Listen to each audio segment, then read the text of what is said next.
Okay, I think let's get started. Good evening, everyone. So so today we're going to talk about the future of school education.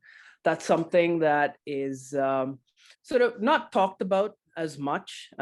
Schools are the kind of entities that sort of just seem to chug along, irrespective of what's happening in the outside world. But I think with all of the things that are happening, a few of the trends that Anand and Geetanjali will talk about today, I think it's high time that schools leveled up and, try to get on board with the changes that we're seeing in the society. So I'm going to start off with a very quick presentation.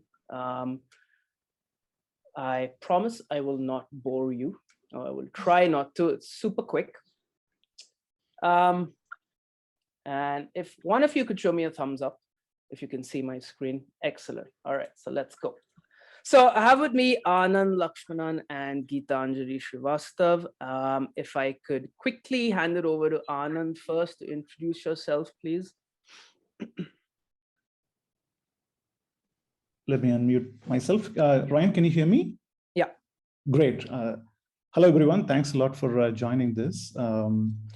My name is Anand Lakshmanan. I am, first of all, a parent and also an entrepreneur. I run this company called Sirpi.io. We are into data science and data visualization. Overall, I'm generally interested in education and how children learn. My daughter Anvita goes to the school that Ryan and Anu ma'am run. So that's where our connect is. And in my past life, I used to work at Apple in California and moved back to India in 2016. That's the story. So happy to share my 2 cents on the future of education as I see it from the perspective of a parent and an entrepreneur. So over to you, Ryan. Great. Thank you, Anand. Great to have you here. Geetanjali, you want to?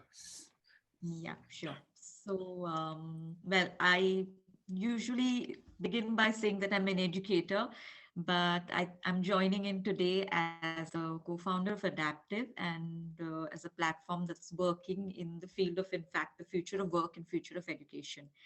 And I've been teaching mostly young adults for over nearly 2 decades now. And over the years, I've seen the way, teaching and learning has changed from when I was a student to my early years of teaching, and then the use of technology. Ryan and I have worked on several projects, a few projects together, where technology played a role in education. So I'm quite excited about the space in general, and of course the discussion today. So that's me. Great. That's awesome. Yeah, it'd be super interesting to hear both your views. So yeah, let's crack on. So the question, it was pretty funny. It was on Twitter the other day where there was this sort of back and forth between me and this other person who I didn't really know. But he sort of jokingly said that if I continue doing things, and he didn't even know me, so he didn't really know what I do or how I operate or what the school is like. But he just said, there's a very good chance you'll be without a job in 10 years. And I said, why? And he said, well, I just don't see, and he's a startup founder. He runs a company that's been funded, pretty heavily in the last year. So, and he said, well, schools are just not doing the kind of things that young people need. And, there's just so much change required and stuff. And I was like, yeah, that's so true. So, the question here that we're trying to answer is, are schools becoming irrelevant? And over the last sort of year and a half, 2 years, I've had multiple chats with Anand and with Geetanjali and with Titash, who's Geetanjali's co-founder, about just things that are happening in education and things that are happening in the world of work and how education can better prepare people for the changes that are coming up. So I sort of sat down and listed down sort of 5 trends, right? And here is a diagram that I like to start quite a few of my presentations with, which is that So if you imagine this sort of light bulb, okay, imagine that's a light bulb, but where the arrow is, right? And that is sort of truth, right? That is sort of objective reality, right?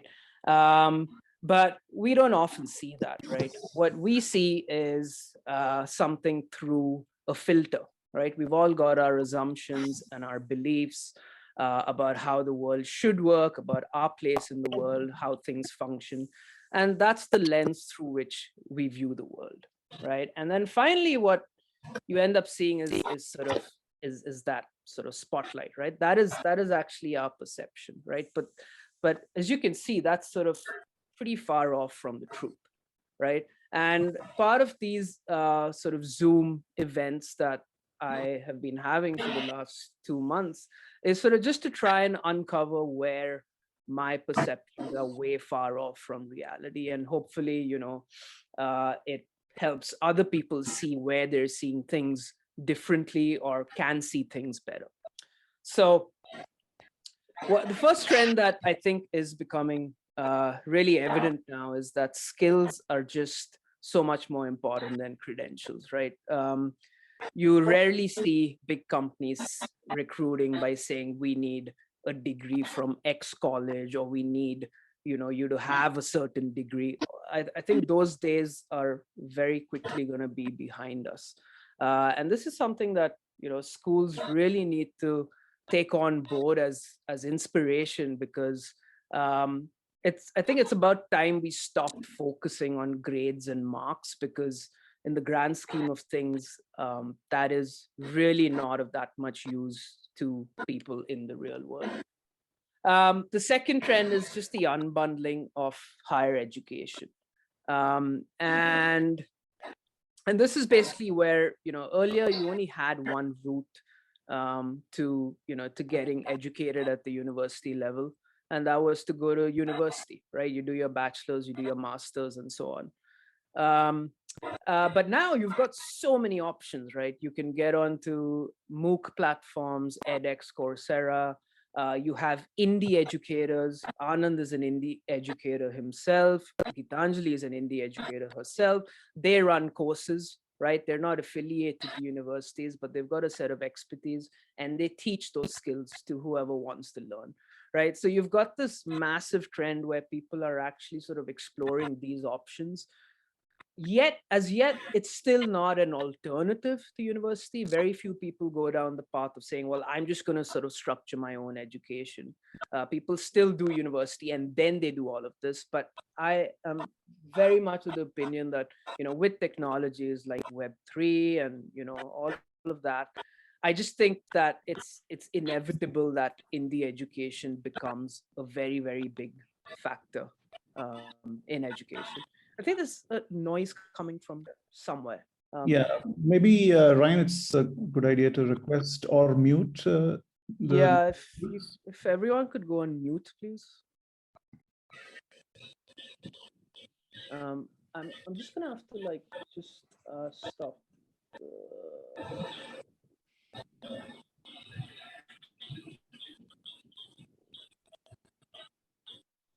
Maybe you could mute everyone. I mean, it says true, Yeah.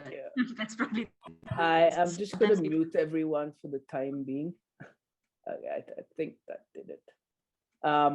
Cool. So right, so that's about the unbundling of higher ed, and we're also coming to a point where in a lot of countries, India included, there is the unbundling of school education. Right, people are choosing not to go to school.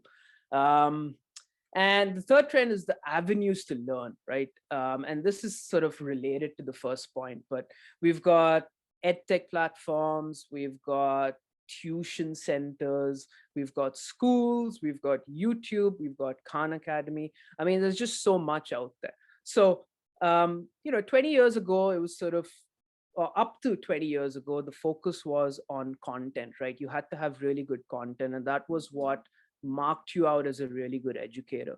But now there's terrific content out there available for free pretty much.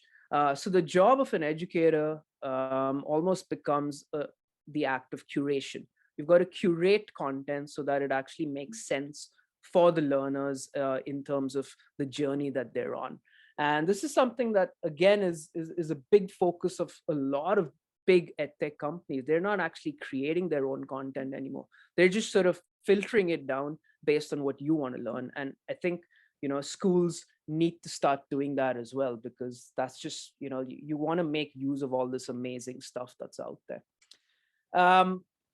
So the fourth point is expansion of career opportunities. Again, this is something that Geetanjali has done a lot of work on in terms of like her research into the future of work. There's just so many things kids can do now, right? It's definitely not down to those 5 or 6 occupations that, that we as children were asked to sort of explore. There's just so much out there, which is, and it's just fascinating, right? For children to be able to embark upon these careers, it's really crucial that they're trained and they're educated in a certain way and that they have a certain mindset.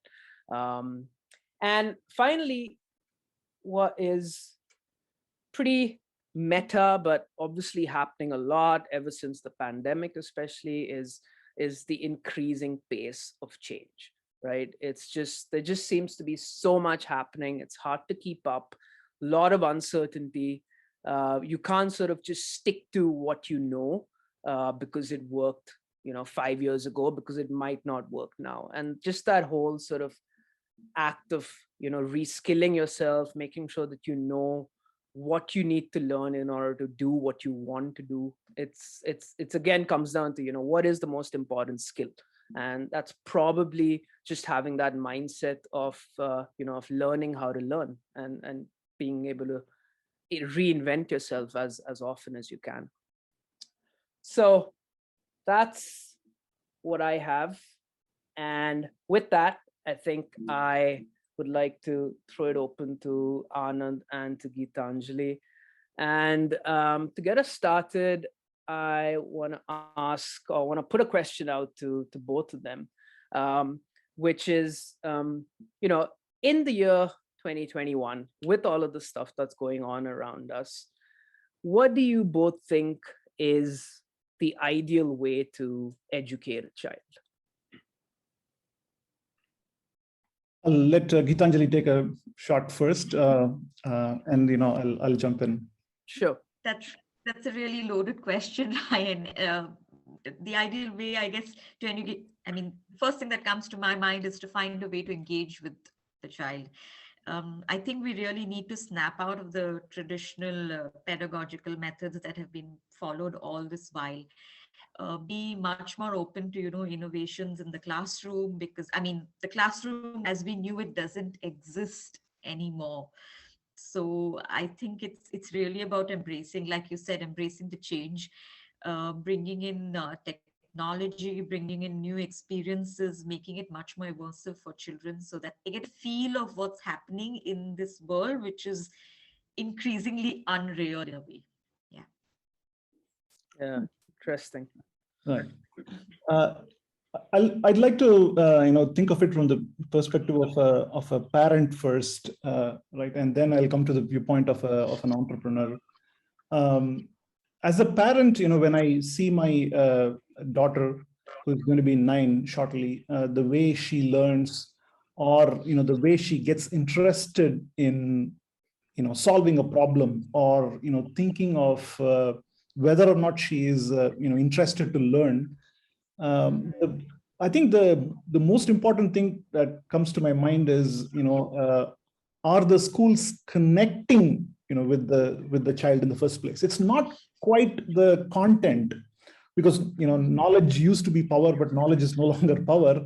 But the ability to connect with the child and say, okay, I went to school today. My teachers taught me this in a new way, right? To be able to have that connection, because if the connection is lost, the content is completely lost, right? Mm. So how do you bridge the gap of, okay, this teacher knows, the teacher is knowledgeable, but then is the teacher able to instill curiosity in my child to be able to kind of bring out that wow factor and say, this I learned in school, I thought it was amazing, right? To be able to have my daughter say that is such a joy from a, from a parent's perspective, right? So I'd say, not just in 2021, but, moving forward, that ability to kind of, think of completely different ways. And that's not to say that, traditional ways are, completely useless or irrelevant. I think the bulk of the rigor, is still important. I think sometimes, we try to go overboard and say that, all traditional ways are, not that useful. But I would like to say that, those traditional ways are important, but they come a little later. That's after you've, made the connection and the child is able to get logged into the, to the subject matter, right? And then, sort of a self-learning kicks in from the child's perspective also. And at that point, when maybe in an extra lecture or a, or an assignment or, some rigor, will kind of follow through. And that's where, traditional methods can become effective. But at the initial stage, a lot of, thinking out of the box and, connecting with the child in like completely different ways is so much more important. The one thing that me and my daughter did a few days back, and I think Ryan also repeated that in school, is we kind of came up with a question, right? Like, for example, imagine that there are no there's not 10 numerals like 0, 1, 2, 3, 4, 5, 6, 7, 8, 9, but imagine there are only 5, 0, 1, 2, 3, 4, which means there's nothing called 5 or 6 or 7 or 8. How will, how will the world function? And then we started to play this as a game, right? So she says 0, I say 1, she says 2, I say 3, 4, and then it becomes 1, 0, 1, 1. And then the game kind of continued, and then we started from the decimal, and then we made one less, and then we came all the way to binary without like knowing anything about decimal system or binary system or, hexadecimal system. That so it sort of, just, becomes a game, but then the process becomes, interesting. And at some point when the rigor, has to come in, maybe later, several years later, but hopefully, she'll look back and, pick up on these kinds of things. And, schools, that, implement a lot more along these lines are poised to succeed. And, I think that's where the value proposition comes. From the perspective of an entrepreneur, I think it's so important, for kids, graduating, to have the confidence in them, right? It's see, we oftentimes, just tend to focus on, creamy layer schools. But then, education is much more broader, and in the Indian context, certain schools have to, set the standards, and maybe, other schools can replicate. And Ryan rightly said that, it's the job of a school to kind of, be a curator of sorts, right? And but at the end of the day, if people don't have the confidence that, they can, take life and explore their own ways and experiment and, go through the challenges that life takes us, I think that element, I think, is super important. And I think schools definitely have to do more to not just, educate their kids, but also kind of set a sample for other schools, especially in, rural areas or, underprivileged areas, to be able to emulate, right? So there's a lot of work to do in 2021 and beyond on how to educate a child. Yeah, that's great. Two great I'd answers. just like to add to that one point, if I may. Yeah, sure. So, how Anand mentions rigor, which is something that, we often look at when we look at education. It's something that comes to the mind. There's hard work, etc. And so what he said about, connecting the child, engaging the child, I think that if you engage the child the right way, I think the rigor just comes in automatically. So we can actually, it isn't even like a question once that is done. I guess that's what really matters. Yeah. Education forward. Yeah. Yeah, totally agree. I think once you've got that interest and, that excitement going, then you can follow through with a lot more, right? Otherwise, it just becomes like you're just sort of slaving through, and no one's really no one's really making progress with anything. Yeah. Cool. So that nicely brings me to my next question, which is, what according to you both is or are the most important skills that a child should possess by the time they finish school, or by the time they're nearing, their finish of school? Yeah. I mean, I can take this question. I touched upon this a few minutes back as well. I think I would place confidence as the as the topmost skill, like to be able to not fear to experiment, right? So yes, I know certain things and I don't know certain other things, but to be able to acknowledge that and to kind of have an experimental mindset, right? Okay, a problem is given to me, or a question is thrown to me. I don't know the answers now, but am I going to say that I'm lost, I don't know what to do? Or am I going to have the mindset as, okay, what are the possible options for me to experiment, right? I mean, there's a favorite interview tip, right? It's like when somebody is asking a question to an interviewee, it's not so much as to whether they know the right answer or not, right? Oftentimes we live in a world of uncertainty, and the ability to quantify the uncertainty, right? If somebody says, yes, I know the answer, he or she might know the answer, by fluke, right? Or it's, no, I don't know the answer, and shut it off. That's also the other extreme. But to be able to say, I don't know the answer, but I'm going to do an experiment, and this is the experiment that I'm going to do, and the end result of the experiment within 24 hours or 48 hours, I'll collect this data, and then I'll maybe make an assessment based on that data, and then come to a solution, right? So that ability to kind of take a problem and experiment on it, and not worry about failure, build this resilience to be able to say, okay, I learned something from this, and then kind of get to an understanding that life is a long journey, and we will probably take a few career turns, and the ability to cross-link different disciplines, and keep that thing open, like Steve Jobs would say, to be able to connect the dots, right? To kind of have the mindset a little bit in advance, and graduate with a with a confident mind, to be able to think through what the student's contribution to the society would be. I think that's those are some of the things that I think is is very important in this day and age. Yeah, totally.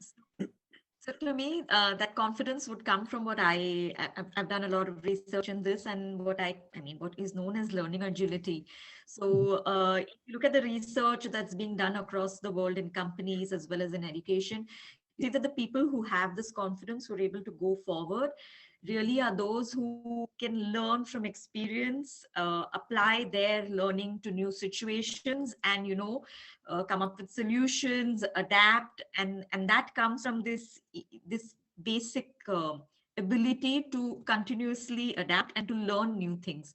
So I think the most important skill going forward in the future really is learning agility, because once you have that, you're pretty much equipped to deal with any kind of situation, continuously evolve. And if in some way schools could inculcate that every child, I think no child will ever struggle in their career or life going forward. Yeah, really interesting. So I guess embedded into that ability to adapt is this process of conducting experiments, right? And then making mistakes, learning from your mistakes, right? And one of the things that school has always done very well is to make people feel very bad about making mistakes, right? It's always looked on as like, oh, like you didn't get full marks in your test. Oh man, like you've got no hope, So like, obviously that needs to change in a big way, right? And again, it comes out like there's so much research coming out of there's a very good sort of neuroscience lab at Stanford now, and they're doing a lot of work with schools in that part of the world. And so much of the research is pointing to the fact that, if you can instill the mindset in a child that it's okay to make mistakes, and that mistakes are how the brain gets feedback, and therefore sets you up on the next step to take, then those children just go on to sort of have so much more fulfilling lives in education and then in careers, because they don't look at mistakes as a bad thing. They look at mistakes as feedback, which is what it really should be, right? So like the other thing that's really relevant to this discussion is sort of uncertainty, right? Like all through school and college, we're made to feel like life is like this set of steps, like you go from grade 1 and then you go to grade 2 and 3, and everything is like laid out so nicely for you, right? And the same in college. And then suddenly you're out of the real world and like there's no steps. It's just like, it's so random, it's wild, right? You're just like, okay, what do I even do next? So how can we get kids to get comfortable with uncertainty, which is just like, which is probably like the only constant in our world? I guess that's where I come back to my learning agility. I'm a bit obsessed with it. But I think it's basically that if we could inculcate in our children this confidence, as Anand said, or this ability to accept changes, it's something that would help them deal with the larger this thing. Or if I look at something that, so in my early years, I was a teacher of French at the Alliance Française, and our way to go about it was not this 1, 2, 3, 4, but we would talk about the spiral progression. And that's pretty much how life is as well, because like you said, Ryan, once we step out of you go do your first to the 10th, 11th, 12th, you have your graduation, you've got your master's, you might even go ahead and get your doctorate degree. But what after that? There are no more steps. It's just big out there. But you are going to progress, but that doesn't mean that you don't need to come back to learn from your past. So I think the ability to go forward in this bit of a spiral structure, which I think even happens in school, because each time with each new building block, we are building on what's already been learned. So if we could somehow make our students aware of this nature of evolution, I think that is what would be really cool about education in general. Yeah, interesting. Anand? I'll add one more thing to it, right? So, I mean, uncertainty is the name of the game, right? But rather than, being worried about the uncertainty, uncertainty brings within itself a lot of hidden opportunity, right? So, as they say, there are no guarantees, but there's infinite opportunity. And maybe with uncertainty, children should be encouraged to, hey, things are uncertain, but how can I make it as much as possible? How can I quantify the uncertainty, for example, right? So, I mean, it's fairly common in engineering and design, and I'm sure in several other areas as well, right? If something is uncertain and we don't know whether this will work or not, you identify 3 or 4 variables that you can experiment on, and then have do a set of experiments and try to quantify the lower bound and upper bound on each of those 4 variables. And then now you suddenly have data that you don't have to depend on guesswork, or what works and what doesn't. At the least you'll see what is the progression direction, right? It's somewhat like if you're put in a mountain range and you don't know you don't have visibility as to which mountain is the tallest, and you don't have GPS, you just climb the nearest mountain. It will give you a greater visibility as to where you want to get down, and then climb the next mountain. So to be able to kind of again, coming back to the confidence and the experimentation, right? Once children are given that that confidence and the tools to I guess quantify uncertainty to some extent, there's a lot of opportunity that exists in the world to solve problems by quantifying uncertainty. Yeah, I would say it's an opportunity. Yeah, for sure. Yeah, and I think it's just such a useful life skill, right? Just being able to think probabilistically is just like it's fundamental to pretty much every field of work, pretty much. So so okay, cool. So we've touched upon skills that you think are important. Now let's get on to a topic which is slightly uncomfortable to talk about, but most employers are, if not talking about it, complaining about it. So as entrepreneurs, obviously you both do a lot of hiring, right? You're taking on people all the time. You're taking on interns, people fresh out of college, even people who are more experienced. What do you see as some of the trends in terms of the skills that people are lacking, that graduates are lacking, and what can schools do to correct that? I mean, from my perspective, I think this is from, I guess it gets instilled in schools, but then it kind of matures in the college. So from that perspective, I think universities, play a polishing role, but I guess, teachers at the school level, play the foundation work, right? So I think from what I would like, as an employer, is for more students to kind of exhibit their proof of work in the public domain, right? That's something that, us as, or rather, I don't want to put Ryan and me in the same generation. I'm definitely one generation older. So, in prior days, credentials became an important thing. So, whether or not you did a project, then, a certificate from your, university or anything, used to be important. But now it's proof of work, right? So, from hiring perspective, oh, this person has done like 60 different projects and the source code is available in GitHub.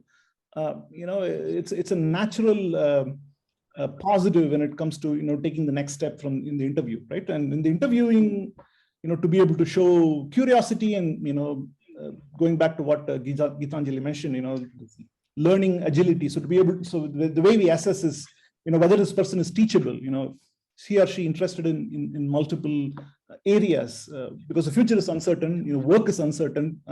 So to be able to be open to learning newer things, right? It's a pretty hard thing to judge in the interview, but the difficulty, most employers face is these two things. How can I know for sure that this person has done a lot of work, and is this person, does this person have the right attitude and the curiosity and the learnability, when it comes to jumping in and engaging in project work, right? So those are two things that I personally believe are very important and lacking, in many ways.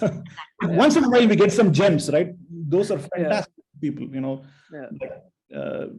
interns, they'll go ahead and do bright things. I'm super overall, I'm very positive that a lot of people have started thinking about their careers in a much more positive way compared to the previous generation. But I'd like to encourage them to show more proof of work in the public domain, which makes it a lot easier, right? So. Yeah, that's a great point. Yeah, Geetanjali? So what struck us specifically, so we worked a lot with the students. We worked a lot with the interns, of course, across colleges, across campuses, from not just India, but in Europe and the US as well. And what struck us, both Titash and me, during the hiring process, was actually their lack of communication skills. I mean, so we haven't really worked that much with engineers, because we were working more with the students who've done business or psychology, and more the art streams of like commerce. And so there wasn't much of this, like, I agree with the whole proof of work, because that's something that's really important. And I encourage even my language students to do that you need to be able to display what you're capable of.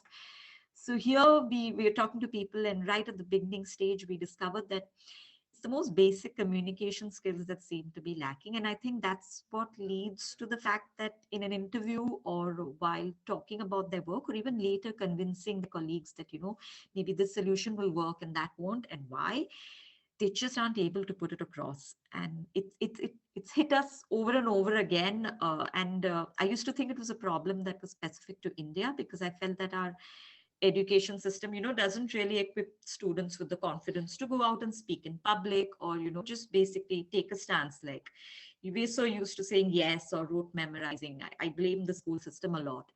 And then I discovered that this problem seems to be there across the world. And I really think that's something that we need to focus on, communication. And then, of course, I mean, the whole thing of critical thinking, but I think that comes from experience. Yeah. But communication really is something that really hit us. I think I know why that is. And I know a few of my colleagues are on this call, and they probably know what I'm going to say. And that's because the default state in 99% of classrooms around the world is be quiet, right? So if you're going to be quiet, well, you're not going to learn how to You're communicate, never going to learn right? to speak. It seems like a silly thing, but I'm pretty sure it's got a lot to do with that, So Ryan, there's another thing that's worse than that. which is Be obedient. be obedient. Exactly. Right. So, yeah. So I think this is a great point to jump into questions from the people who've joined us on this call. I've got a few very interesting questions on the chat. So I think we'll start off with those, and then we'll open up to, to people who want to ask their questions. So one interesting question that Prachi has sent in is, so she says the Glassdoor founder wants to change the tradition of resumes in the sense that they want to make resumes irrelevant, or resumes are no longer relevant. So what are your views on that?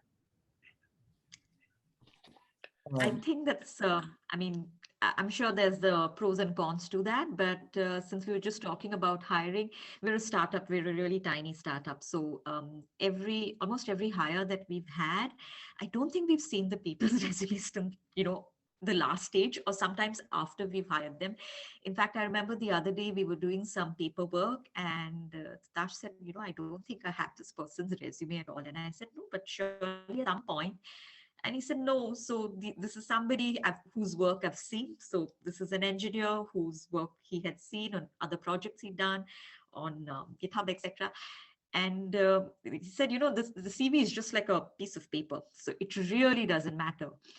But I guess it does matter in some places. But I think that's a good step forward in saying that a document that sticks to a certain format isn't necessarily proof of your ability at the end of the day.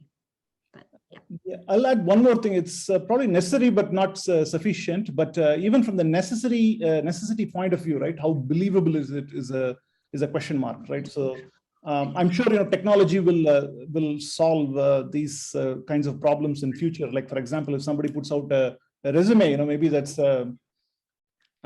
traceable, and the ownership can be validated, maybe using the blockchain or something like that. So something that's proof that this person has done what they've claimed, or something that's authenticated, and something that's part of public record in a way that's traceable across employment opportunities. It'll evolve into something like that. At that point, it will become more valuable as a necessity and more reliable than what it is currently. I wouldn't do away with it, but I would, make it, drastically different in terms of its the proof of, the veracity of the resumes. Plus, also treat it only as a one-step necessity, and maybe as an insurance, if you will. But of course, it should be overridden by other things like I know this person well, and truth requires proof, as people would say, right? So if the proof can be achieved in other means, why not, right? So got a very interesting question from Jasdeep, and I think since both of you run tech companies, I think you're very, very well placed to answer this. I mean, I have views, but I don't really know. Very keen to see what you guys think. So she says, as technology becomes a major part of how we communicate and share ideas, educators need to think critically about how to deploy technology strategically. As a parent, I'm always questioning how much is enough and where to draw the line. Too much dependency on technology sounds scary. Would welcome some thoughts on this subject in terms of the future of education. I would depend a little bit more on child psychologists and somebody with an expertise in psychology to be able to see where this goes. In terms of possibilities, sure, you depend on a lot of technologists and see where things can take, augmented reality, virtual reality, metaverse, learning through games and whatnot, and take on a different. So the possibilities are endless. We can port the world of work into the schooling, and maybe it's already being done. In fact, it's probably being done off school by children anyway, right? But the question is, how much is relevant is something, maybe I'll take a step back, and I'm not quite equipped to answer that, but I'll depend on a lot more on researchers like Geetanjali and maybe psychologists. So it's actually a question that's bothered me a lot over the years. So Ryan, you know that at the Icons Francis, I was actually heading the department that applied technology in learning. And I remember in the beginning, I used to feel extremely frustrated with my colleagues because they refused to use any of the new tools to make, classrooms more fun, more interesting. Of course, that changed last year. We were all forced to embrace technology. Yeah. But at the same time, I mean, there's this entire thing of when we were in physical classrooms, I felt that we should have used more technology because that seemed to be a very good way to connect with our students. So we were using apps, we were using games. There was, of course, oh God, I don't know the word in English, the smart boards, Okay. the smart boards. So there was all of this, and I felt that we needed to use more technology. And now going forward, there's AR, VR. I know a lot of teachers who are using AR, VR in a very interesting manner in their schools. But is that the only way to connect with students? I don't think so. So like, Anand said that we need to look at psychology as well. I think that a lot of teaching can be done without technology, but at the same time, like this person who's asked the question has said that we're actually immersed in technology and we're using it all the time. So, I mean, there are things that I see my nephews do with technology that I would have never thought of doing. And I also see that there are sometimes when you talk to them in their language that has all the gadgets and tech and video games involved, they seem to get it much faster. So I think it's about striking the right balance at the end of the day. Yeah. Yeah, I think it's about a balance, right? Like a wholesome learning experience can't only be online or can't only be on an app. There have to be lots of different sort of ways to stimulate the brain, essentially, and technology is just one way, right? So just one way. Yeah, Exactly. yeah. It's a means to an end. We shouldn't forget Exactly. Yeah. Cool. I think let's open up to other people. If you've got questions, please feel free to unmute and fire away. Go for it, Pankaj. Question from Dr. Yeah. Hi. Good evening, everyone. Good evening. Fundamentally, I would like to bring everybody to the first, discussion point about engagement. Now, that is a very ideal scenario, that everybody wants that to happen. But in reality, to what extent it actually, is implemented on a day-to-day basis, when the schools are there or in our education system, we know how the teachers are, how frustrated they are with the surroundings, they are with their, lives and the kids that they are there in the front of them, how difficult it is for them to engage. That is something which we always talk about, but the implementation is something that is always missing. It can happen for a day, but it is never consistent. That's one. Second part is that, the real challenges that the kids face. We talk about education, we talk about technology, we can talk about everything. Mr. Anand, I mean, I'm just bringing this as a reference point. When did you learn about data science? Was it ever been taught to you in the school? No, No. but I'm a really old man. But there will always be a gap between the education and the reality, because the world is changing at a very fast pace. By the time our education system, calibrates itself and bring in those changes, again something else would have changed on the other end. However, a very important aspect is how they deal with their personal emotions, in their personal lives while they are growing up. How to, the social circle that we know India, how rapes are happening, how the girls are, targeted, and what all not happening to them. I mean, there is no school I have ever seen, or nowhere in any education system wherein kids are taught from the very young age, how to deal with their emotions and when is the right time to indulge in certain things. We talk about, whether it's the safety of a girl child or the respect that needs to be created from the forum. We talk about the I mean, if you read in newspaper how things are happening, but our education lacks that, where it is never covered by any school. It's a topic that everybody discusses offline, but not with the students. They are never part of it. And the time management is something I have never seen any school or college or university, other than the management degrees talking about it, how essential it is. This should be taught from the very young age to make the right choices. Instead of, equipping them with the knowledge, we have to make them, to think about what is good, what is not good, prepare them to face those things on their own. I mean, these are the things that I would like to bring everybody to talk about and see what changes can be done. Sure. Thank you, Mr. Pankaj. I think it's very important. I had a great school as well. They taught a lot of things, but of course, non-academic things, several other things are important in the newer context. And as situation changes, as we enter the new age, it comes with newer opportunities, newer challenges, and schools have to raise their game in addressing these. So thank you for bringing those points to focus. Yep, for sure. Yeah, I think, again, right, one of the things that I see happening a lot is we talk about the education system as if it's uniform, right? As if every entity in the system is uniform. It's never like that. So you have pockets where there's a lot of good work being done, and you have pockets where there's nothing being done. So it's more about trying to get people across the board to try and realize that these things are important.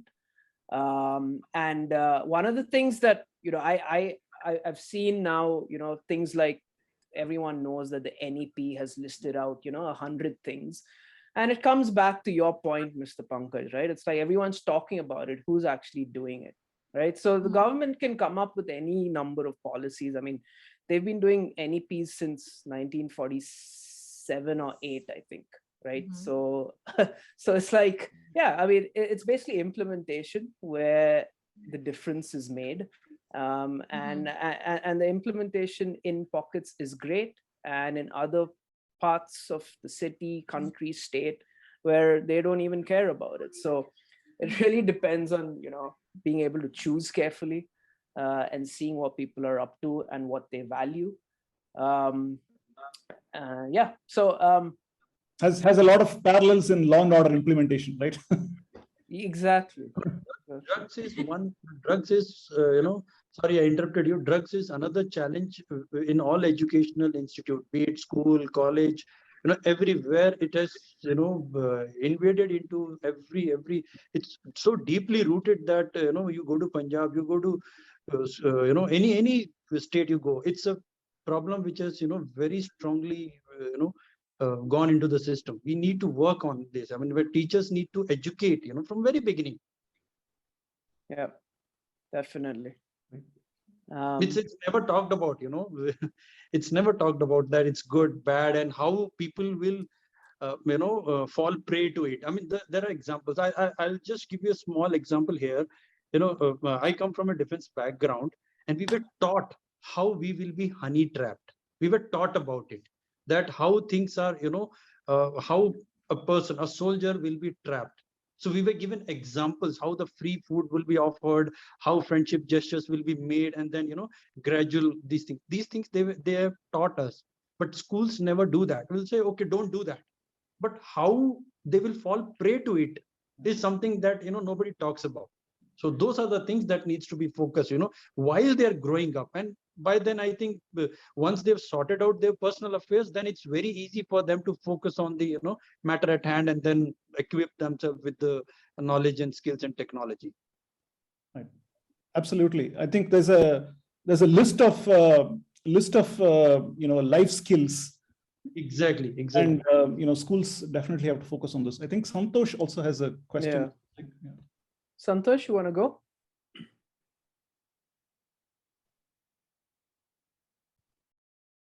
Hello, can you hear me? Yeah, now we can. Good evening to everyone. Right now we are staying in a place called Arcade. Okay, so I'm basically a music director who composes music for advertisement and stuff like that. So recently, what I have done, so I have a lots of free time. I went to a nearby school to teach them when I have a free time. So the moment I enter, along with my daughter, I went to the school. So the moment I enter the class, there were two different groups were sitting, one on the right side and one on the left side. So I was curious, what is this happening in this school? So I had a very weird answer from the teachers. They belong to an higher caste, and these people belong to a lower caste. Okay, so there are around only 30 children. So then they immediately, obviously, my daughter was so curious, where you want me to sit? You want me to sit here or right side or the left side? So I was very clueless. Like, I mean, actually, I don't have an answer. I mean, when I looked at the teacher, she was blank. She don't know what else has to be done. So I asked her, "Is this the way it's happening?" She's saying, "Yes, this was there from the beginning. So they have a two different place. This people has to heat here. This people has to drink here. Like quite a lot of what to say, divide kind of thing." So I asked her, and personally, I mean, I asked her to come out and I say, "Is this the way? So can I make them to sit together? Because this is what I want. Because I don't have an answer for my daughter. So when I come back home, if she asks, what is this? What is that? What is this? Because I don't want to get her into that zone." So she said, "No, you can't do that. Because if some people comes when they're picking up the kids, if they sees this, then it'll be a huge issue." Then the name of the place called Padi. Okay, so it named as Kir Padi, Male Padi. You know, Kir Padi and Male Padi. Kir means the people who are belongs to a lower caste, they have to stay there, and Male Padi, which people who are in the upper caste, they have to stay there. So to openly speaking, I don't know how to handle this situation. So in case, for example, if you are in my situation, what kind of answer will you give it to I mean, my daughter is keep on asking me this, what is this, what is this, can you explain it to me? Because every day she comes with me to the school, because I want her to see what this kind of education happens there, why this. So if you are in my situation, like, can you explain it to me, when what kind of answer, because you guys know better things, you might have seen quite a lot of stuff apart from this. So can you just give me some brief things how we can handle this and stuff like that? It'll be helpful for me and also for my daughter to explain it to her, little more clarity to it. I mean, it's very sad that it happens. I'm probably not an expert in answering how to, handle this. That's where, I mean, people with willpower from a political side, from a psychology standpoint, brave teachers, brave administrators, social reformers. There's a lot going on, but I'll probably pass this question to other people who are more equipped than me to answer, in terms of what will you say to the child. If it happened to my daughter, I'd be like, I'd say this is absolutely not correct, and that I mean, my child would say it before I tell her that, but I pass it on to others who are more equipped to answer. Yeah, I think it depends also a lot on the socio-cultural background that you're dealing with, because like to me, hearing this story is quite shocking. But then at the same time, I was thinking back of the time that I attended a conference in one of the leading universities in Bombay, I mean, no less than Bombay. And I have seen similar, it was informally done, but the people from what they were referred to as vernacular students were sitting in one corner, and those who came from the convent backgrounds, English speaking, went to the other side, and we were visiting, so we just went to the canteen and we didn't realize, and we ended up on that side, and there were people who actually called us to sit, and they said, no, that's for the vernac students. This is something in so many ways that discrimination exists across India, across the world. So I mean, there's no easy answer to it. Explaining it to a young child, how harsh the world can be. I guess it depends a lot on your socio-cultural background and how best to deal with it. There's a psychology of the child coming in as well, and how to break to the child that, yeah, there are these things, and how can you cope with it, and what can you do to not uh, contribute to this larger problem in the world. I think maybe from an administration perspective, how to correct these things, are more important so that it doesn't happen in future. So, Not only for my daughter. So the same question will be, we have to answer for the kids who are sitting there in the classroom. So they'll be clueless. I mean, the, the moment we go and tell them, okay, this is how from 20 years or 30 years before, this is how happening. I mean, so the confident level of the kid who are sitting the other side, it's gone, completely gone. It's like they're not allowed to speak also. Like they have to be quiet in the class. yeah, it just shows that there's a lot of work that's pending, right? It's we talk about techniques to improve retention and curiosity, but now we are like Yeah. a completely different level to kind of have equal opportunity. Yeah. Right? So Exactly. definitely way more important than the creamy layer techniques that we're talking about to improve. Yeah. All right. I think we're coming up on 9, but if we have a couple more questions, we can definitely take them before we wrap up. Does anybody want to either ask a question or say something, add something?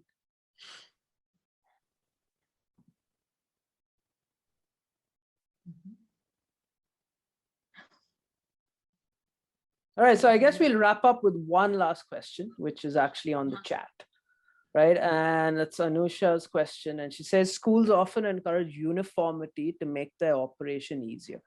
It is oftentimes the unique values a person brings in that will make them distinct.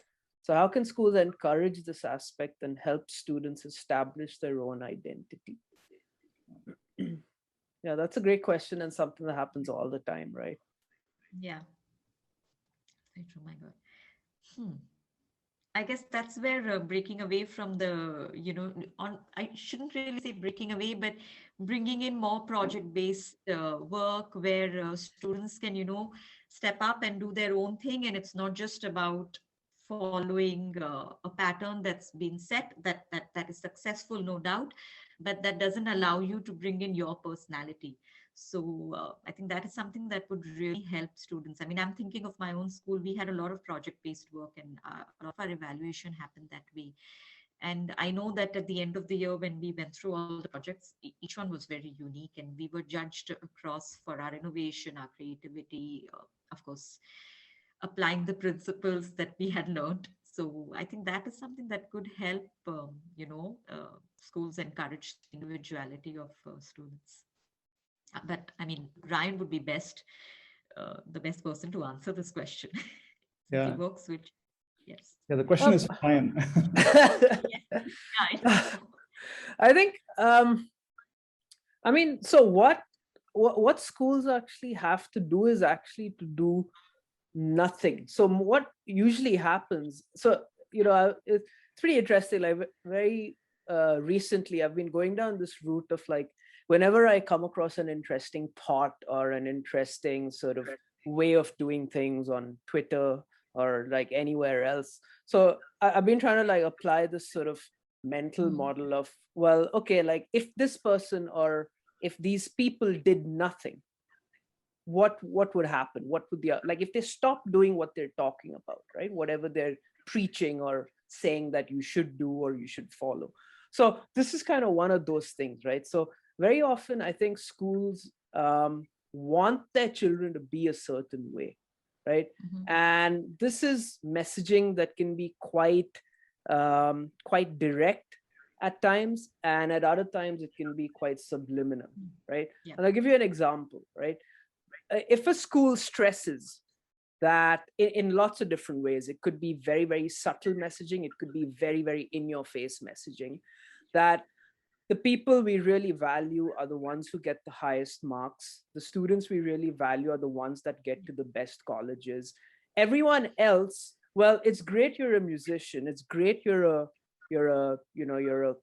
cartoonist. It's great you're a sportsman. But you know what? Like these guys are going to have their photos splashed across, the main hall in the school.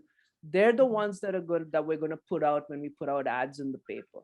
Everything else is sort of, it's really not as important. So if you have schools operating like this, right, then obviously you're going to reach a stage where all students are made to sort of go down this path of there is only one way of excellence, right? Yeah. So I think like what schools need to do is to stop, like do nothing in terms of trying to give off messages about other endeavors, about other practices, about other interests, and just, value whatever children are coming up with, right? Like I'll give you an example from school, right? And I mean, there are a few parents from school on this call, and I'm pretty sure none of them know this. So we have a very, very avid gamer, okay, in the 4th grade. So he spends a lot of his time playing games, and he already has it in his mind that he wants to be a professional gamer as soon, like he doesn't even wait for when he grows up.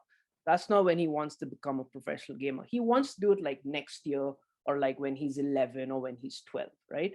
And I was talking to him and his dad the other day, and we were basically saying, hey, why don't you try and organize your own tournament, right? We'll help you put it together, whatever help we can provide as sort of the school, but why don't you go ahead and put it all together? And that sort of made him feel, and it's really interesting, that's changed the way he has started showing up in class, because suddenly he feels so much more valued, that what he is doing is not this sort of look down upon thing that nobody else wants to do. It's suddenly like, oh, okay, other people might want to do this as well. Like suddenly there's that validation and that confidence. And I've seen his improvement in class, like the way he just shows up, the way he answers, the way he contributes, the effort that he's putting in. It's just like he's a different person, right? So just small things like that, go a long way. Yeah, I guess the administrators, empowering the teachers to kind of identify these opportunities is another important thing. And if the teachers don't feel empowered to do their job in the way they think is best done in terms of identification of talent and the individualization of projects, that's one thing that comes to my mind. Another thing that comes to my mind is that student teacher ratio, right? If the ratio is very poor, then it's like even a really good teacher may not have the time to attend to each child in a way it's supposed to be done. So sure. All right, I think on that note we will wrap up. Thank you so much, Geetanjali and Anand, for sharing your thoughts. It's been absolutely amazing having you both. I definitely want to continue these conversations. We could probably do one on future of work at some point. And yeah, thank you everyone else for joining. I hope this was useful. I hope you enjoyed it. Please feel free to reach out to me or to Geetanjali or Anand with any thoughts. And I'm sure we can have some more engaging discussions in the future. So yeah, thanks everyone, and good night. Thanks a lot. I learned a lot today. Thank you. Thank you. Thanks. Bye-bye. All right. Thank you. Bye. Good night.